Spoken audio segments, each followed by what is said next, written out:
صاحب یہ بتائیں کہ شب برات یعنی شعبان کی 15ویں رات قبرستان جانے کا کیا حکم ہے؟ کیا آپ صلی اللہ علیہ وسلم سے اس رات قبرستان جانا ثابت ہے؟ شب برات یعنی شعبان کی 15ویں رات آپ صلی اللہ علیہ وسلم سے قبرستان جانا ثابت نہیں ہے۔ جو لوگ یہ کہتے ہیں کہ آپ صلی اللہ علیہ وسلم سے خاص شب رات کے موقع پر قبرستان جانا ثابت ہے، تو وہ ایک روایت کو بنیاد بناتے ہیں۔ جامع ترمذی کے اندر روایت ہے، حدیث نمبر 739، اس میں اس بات کا مضمون آتا ہے، حضرت عائشہ رضی اللہ تعالیٰ عنہ سے روایت ہے۔ وہ فرماتی ہیں کہ میں نے رسول اللہ صلی اللہ علیہ وسلم کو ایک رات آپ صلی اللہ علیہ وسلم کو موجود نہ پایا،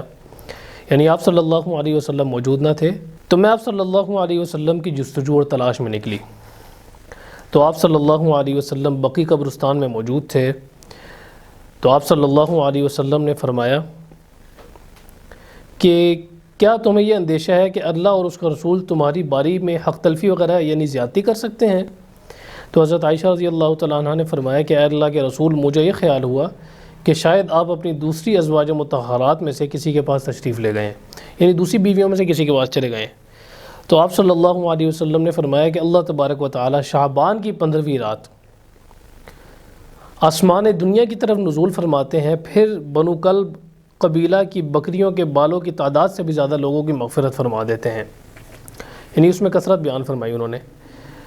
تو اس روایت کی بنیاد پر بعض لوگ یہ کہتے ہیں کہ آپ صلی اللہ علیہ وسلم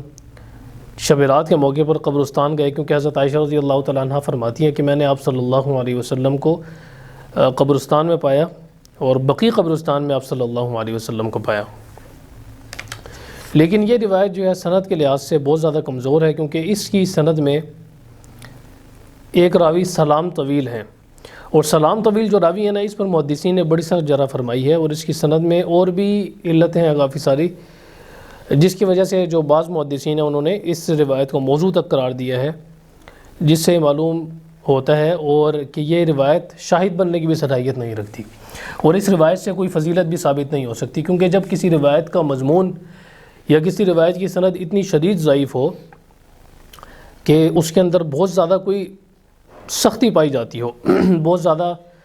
ضعف ہو اس کے اندر، تو اس سے کوئی فضیلت بھی ثابت نہیں ہوا کرتی۔ اچھا، جو لوگ یہ بات کرتے ہیں کہ آپ صلی اللہ علیہ وسلم سے یہ چیز ثابت نہیں ہے کہ آپ صلی اللہ علیہ وسلم خاص شب رات کے موقع پر قبرستان گئے، تو وہ یہ بات کرتے ہیں کہ آپ صلی اللہ علیہ وسلم خاص اس موقع کی وجہ سے قبرستان نہیں گئے، بلکہ آپ صلی اللہ علیہ وسلم کا یہ معمول تھا کہ آپ صلی اللہ علیہ وسلم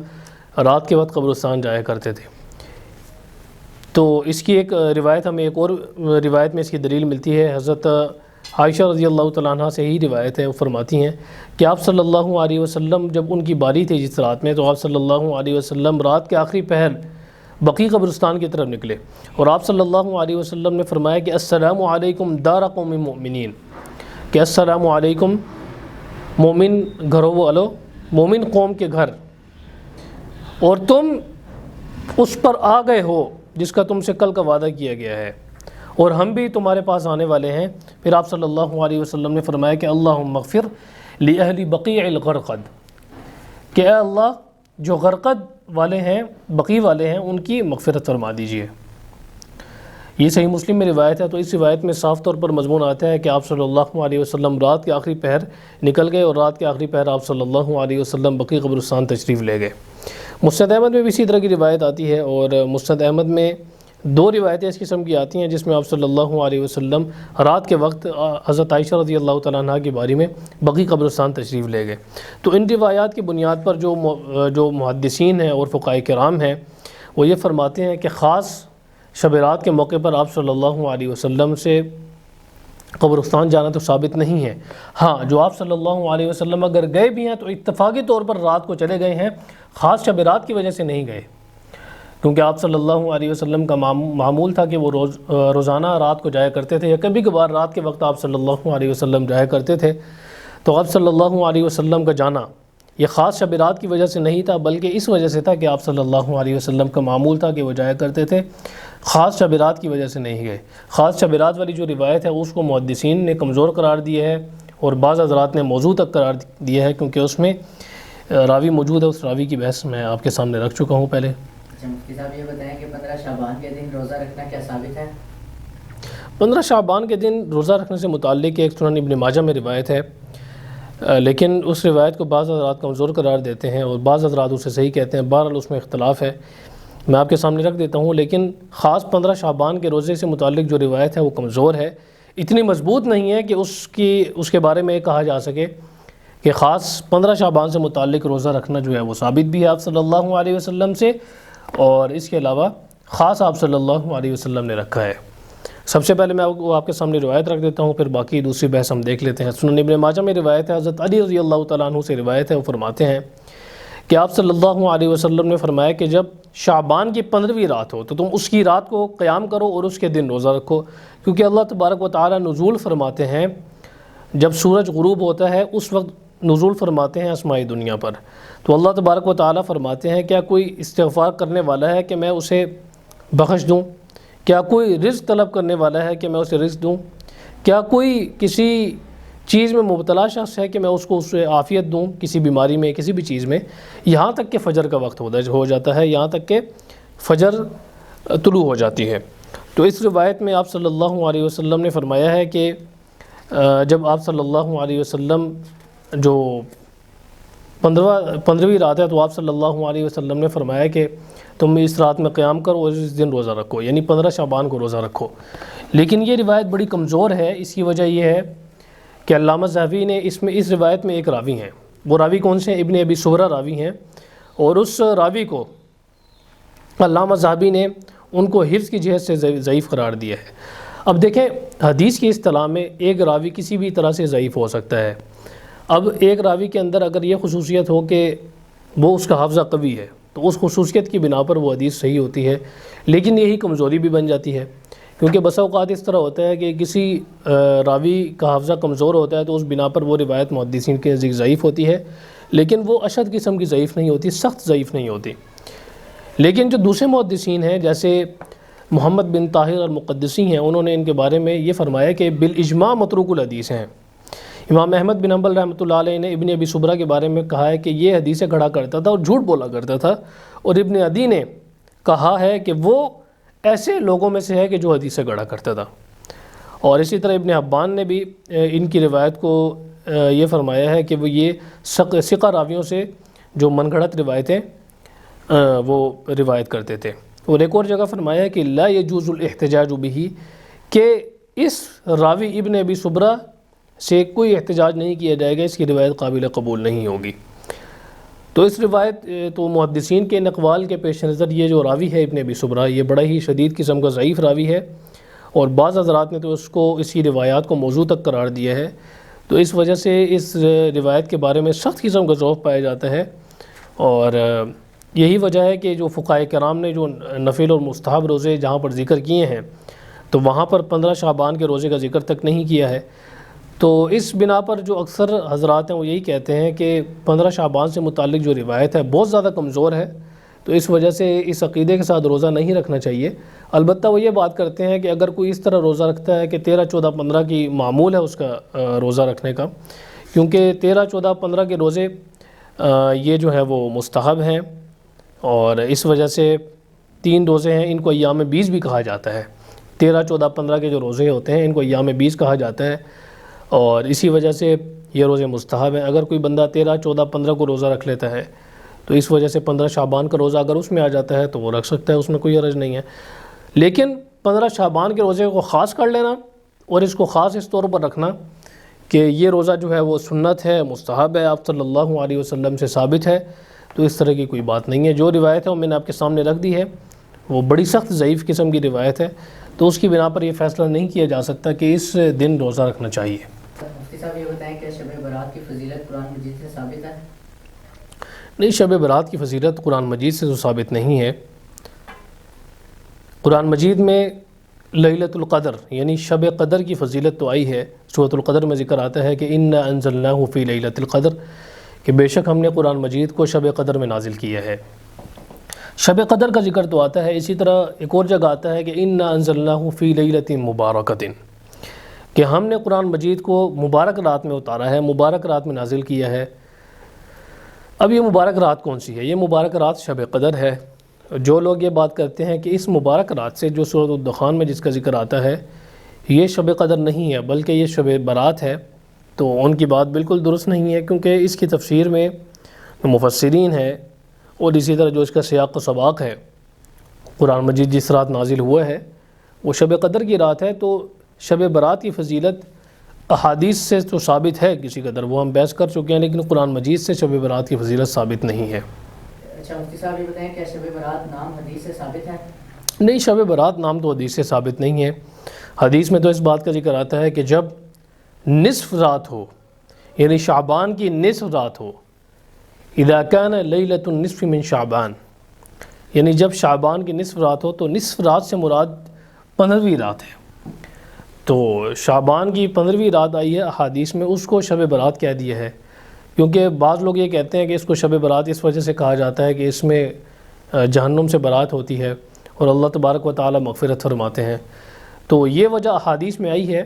تو اس وجہ کی بنیاد پر اس کا نام شب برات رکھا گیا ہے۔ شب برات نام حدیث میں نہیں آتا، اسی وجہ سے کئی لوگ اسے 15ویں رات کہتے ہیں شعبان کی، شب برات نہیں کہتے۔ بہرحال آپ شب برات کہہ لیں، 15ویں رات کہہ لیں، اس نام سے اس کو پکارا جاتا ہے، یہ نام اس کے لیے پڑ گیا ہے اور اس نام سے اسے موسوم کیا جاتا ہے، تو اس وجہ سے آپ اگر یہ نام رکھتے ہیں تو اس میں کوئی حرج نہیں ہے۔ اچھا مفتی صاحب یہ بتائیں کہ برات کے معنی تبریک اور گالی گلوچ کے معنی میں ہے؟ نہیں، برات کے تبری اور گالی گلوچ کے معنی میں تو نہیں ہے، کیونکہ میں نے جیسے آپ کو ذکر کیا ہے کہ حدیث میں جو اس کا مضمون آتا ہے وہ اس لیے آتا ہے اور اس کی وجہ یہ بتلائی گئی ہے کہ اس رات برات کی جاتی ہے، تو اکثر لوگ یہ بات کرتے ہیں کہ برات کا معنی تبری آتا ہے، کیونکہ تبری عربی زبان میں گالم گلوچ کو کہا جاتا ہے، گالم گلوچ کو کہا جاتا ہے، کسی کی تبری کرنا، کسی کی تبری بیان کرنا، لیکن اس رات کا نام یہ اس وجہ سے نہیں رکھا گیا، بلکہ اس رات کا نام جو میں نے آپ کو جیسے پہلے بھی ذکر کیا ہے اس وجہ سے رکھا گیا ہے کہ اس رات کو اللہ تبارک و تعالی مغفرت فرماتے ہیں، اس رات کو اللہ تبارک و تعالی نزول فرماتے ہیں آسمائے دنیا پر اور مغفرت فرماتے ہیں لوگوں کی، تو اس وجہ سے اس کا نام شب برات رکھا گیا ہے، تبری اور گالم گلوچ اس کا وجہ نہیں ہے۔ اچھا مفتی صاحب یہ بتائیں کہ کیا شب برات نام شیعوں نے رکھا ہے؟ نہیں، شب برات نام شیعوں نے تو نہیں رکھا، یہ بڑی زیادتی والی بات ہے کہ ہر بات اٹھا کر شیعوں کے ماتھے پہ تھوپ دی جاتی ہے۔ شیعوں نے نام تو نہیں رکھا، نام جس نے بھی رکھا ہے اس کی وجہ دیکھی جائے نا، اس کی وجہ کوئی گالم گلوچ دینا نہیں ہے، اس کی وجہ جو ہے وہ یہی وجہ ہے جو احادیث میں آئی ہے، اور اسی وجہ کی بنیاد پر لوگ اسے شب برات کہتے ہیں، تو اس میں کوئی اتنا بڑے جھگڑے والی بات تو نہیں ہے کہ شیعوں نے نام رکھ دیا ہے تو ہم اس کا نام یہ نہیں لے سکتے، یا جس نے بھی نام رکھا ہے، نام جس نے بھی رکھا ہو تو نام تو یہ دیکھنا ہوتا ہے نا کہ کس مقصد کے لیے رکھا گیا ہے، جو مقصد ہے وہ آپ کے سامنے رکھ دیا ہے کہ اس کا نام کس وجہ سے پڑا ہے، کس مقصد سے پڑا ہے، تو اگر کوئی اس وجہ سے نام رکھتا ہے یا نام لیتا ہے اس کا تو اس میں کوئی حرج نہیں ہے، کوئی مسئلہ نہیں ہے۔ اچھا مفتی صاحب یہ بتائیں کہ شب برات اور شب قدر میں کیا فرق ہے؟ شب برات اور شب قدر کا فرق میں آپ کو بتا چکا ہوں کہ شب قدر کے اندر قرآن مجید نازل ہوا ہے، لیکن شب برات کے اندر قرآن مجید نازل نہیں ہوا ہے، اور شب قدر کا ذکر قرآن مجید میں آتا ہے، 2 جگہ پر آتا ہے، وہ دونوں جگہ میں نے آپ کے سامنے رکھی ہیں، سورۃ الدخان میں آتا ہے اور سورۃ القدر میں آتا ہے، اور شب قدر کی فضیلت شب برات سے بہت زیادہ ہے۔ قرآن مجید میں کیا آتا ہے کہ انا انزلناہ فی لیلۃ القدر، کہ بلا شبہ ہم نے قرآن مجید کو نازل کی ہے شب قدر میں، لیلۃ القدر خیر من الف شہر، کہ شب قدر 1000 مہینوں کی عبادت سے بھی بہتر ہے، تنزل الملائکۃ والروح، کہ اس رات کے اندر فرشتے اترتے ہیں اور روح اترتی ہے، روح سے مراد جو مفسرین ہیں انہوں نے بیان کیا ہے کہ روح سے مراد اللہ تبارک و تعالیٰ بھی ہو سکتے ہیں، لیکن یہاں پر حضرت جبریل علیہ السلام ہے، کیونکہ قرآن مجید میں روح حضرت جبریل علیہ السلام کو کہا گیا ہے، نزل به الروح الامین، کہ قرآن مجید کو لے کر اترے ہیں روح امین، تو یہاں پر روح سے مراد کیا ہے؟ روح سے مراد ہے حضرت جبریل علیہ السلام، تو فرشتے اترتے ہیں اور حضرت جبریل امین اترتے ہیں اس رات میں شب قدر کے اندر، تو شب قدر بہت برکت والی رات ہے، اور شب قدر رمضان کے اندر آتی ہے، رمضان کی جو آخری 10 راتیں ہیں ان کے اندر طاق راتوں کے اندر آتی ہے، 21ویں رات کے اندر آ سکتی ہے، 23ویں رات کے اندر، 25ویں، 27ویں اور 29ویں، ان راتوں کے اندر سے آ سکتی ہے اور انہی راتوں کے اندر گھومتی ہے، تو لیکن جو شب برات ہے اس کو کہا جاتا ہے جو شعبان کی 15ویں رات ہے، اس کی فضیلت اتنی نہیں ہے جتنی شب قدر کی فضیلت ہے۔ شب قدر کی فضیلت قرآن مجید سے بھی ثابت ہے، بے شمار احادیث سے بھی ثابت ہے، اور آپ صلی اللہ علیہ وسلم نے خود بھی ڈھونڈنے کی کوشش کی ہے اس رات کو، تو شب قدر کی فضیلت تو بہت زیادہ ہے۔ اچھا مفتی صاحب یہ بتائیں شب برات کو رات میں مسجدوں میں اکٹھا ہونا کیسا ہے؟ شب برات کی رات دیکھیں، شب اصل میں کہتے ہیں رات کو، اور برات کہتے ہیں وہی جو ہے، تو شب برات کی رات بعض لوگ اسے کہتے ہیں، بعض لوگ شب برات کہتے ہیں۔ شب برات کو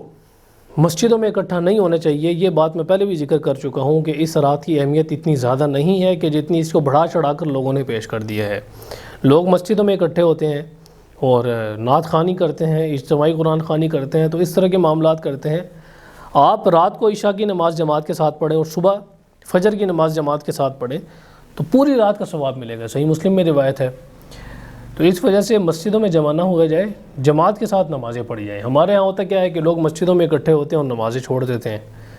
اور اسی طرح جو کرنے کے کام نہیں ہوتے وہ کرتے ہیں، لیکن جو فرائض ہیں اسے چھوڑ دیتے ہیں۔